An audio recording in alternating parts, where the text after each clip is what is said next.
अब एक बात जो काबिल तवज्जो है, जिस पर मैं आज खुसूसी तौर पर बात करना चाह रहा हूँ, वो ये है कि नबी पाक सल्लल्लाहु अलैहि वसल्लम ने यह भी बता दिया कि माँ का बड़ा हक है, और हुजूर ने यह भी बता दिया कि बीवी का भी हक है। जो तुमने खुद खाना है उसे खिलाना है, जो खुद पहनना है उसे। अब मसला पता क्या होता है, बीवी का मुतालबा है कि तू सिवाय मेरे किसी की नहीं सुनेगा। वो कहती है कि चूंकि मैं आई हूं सारा कुछ छोड़ के, अब सिवाय मेरे तो किसी और की नहीं सुनेगा। अम्मा कहती है कि चूंकि पैदा मैंने किया है, परवरिश मैंने की है, जवान मैंने किया, तो हुकूक मेरे ज्यादा है। ये हदीस अम्मा जरूर सुनाएगी अगर उसे याद होगी। अब उसका नुकसान ये होता है कि अगर किसी औरत से ये पूछा जाए कि तू बतला कि बगैर माँ के कोई बच्चा बड़ा हो सकता था, तो उसने पाल पोस के तुझे दिया है, तो तू ये कैसे कह सकती है कि तू किसी और की ना सुन।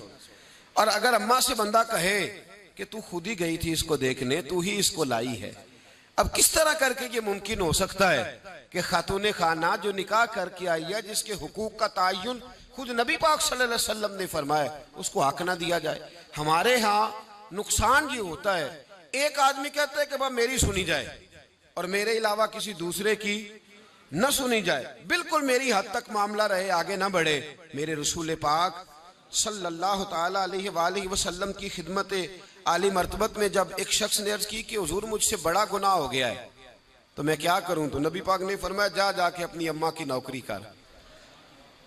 एक कोई ऐसा गुनाह उस सहाबी से हो गया था जो दौरे जहालियत का था, शारहीन ने लिखा है। अब वो जिनके हुकूक जाया किए थे वो मिल नहीं रहे थे, या वो दुनिया से जा चुके थे, तो उसने हाल पूछा कि हुजूर अब क्या करूं, तो नबी पाक अलैहिस्सलाम ने फरमाया जा अपनी अम्मा की नौकरी कर, अल्लाह तेरे गुनाह माफ कर देगा। उस सहाबी ने फौरन कहा हुजूर मेरी तो अम्मा पर्दा कर गई, मेरी अम्मा तो विसाल कर गई। तो हुजूर ने एक नया हक बयान फरमाया, महबूब ने फरमाया जा जाके खाला की नौकरी कर, अल्लाह तेरे गुनाहों को माफ फरमा देगा। और फरमाया खाला भी मिसले माँ के होती है, खाला भी मिसल, तो जाके तो हुजूर अलैहिस्सलाम ने तो खाला का हक बयान कर दिया, नबी पाक ने तो तायुन कर दिया कि तूने नौकरी करनी है। अब अगर बेगम साहिबा को एतराज हो कि तू खाला के घर क्या लेने गया था, तो उधर क्यों गया था, तो ये उसका एतराज इसलिए दुरुस्त नहीं है कि इस हक को रसूल पाक ने बयान फरमा दिया है। नबी पाक सल्लल्लाहु अलैहि वसल्लम ने इसका जिक्र फरमा दिया।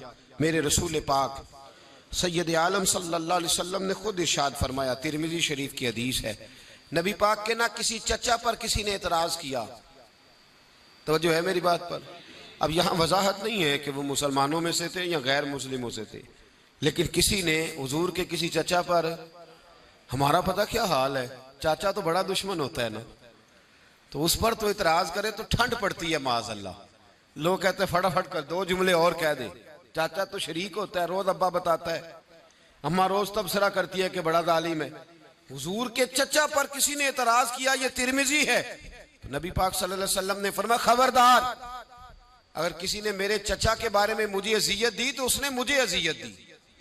और फरमाया तुम्हें पता नहीं, चचा तो इस तरह होता है जिस तरह बाप होता है, इस तरह होता है जिस तरह।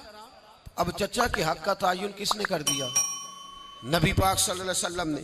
अब अगर कोई शख्स इस पर यह शिकवा करे कि ये तो एक और हक आ गया तो किधर जाएंगे, तो नबी पाक ने चचाओं के हुकूक बयान किए, खालाओं के हुकूक बयान किए।